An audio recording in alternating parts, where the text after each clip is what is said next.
Мына комментарийде көп боқтап жазатын адамдарға айтайын деп едім. Мен негізі мына өзім посттардың астында көп комментарийлерді оқуға тырысам.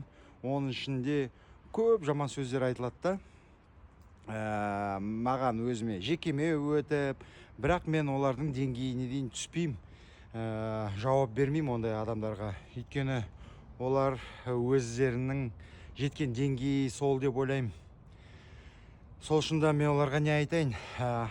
Айтайын дегенім, оқыңдар, дамыңдар, сауатты болыңдар, жақсы сөз айту біліңдер, мына уларыңды әр жерге шашпай, білмейтін жерлеріңізді сұраңдар.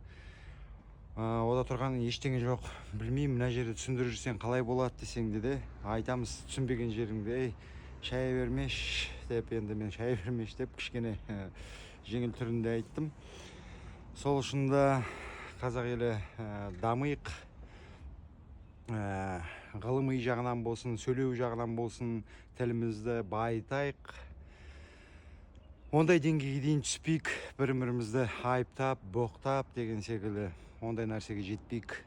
Сауатты болайық, қазақ елі. Қайырлы таң.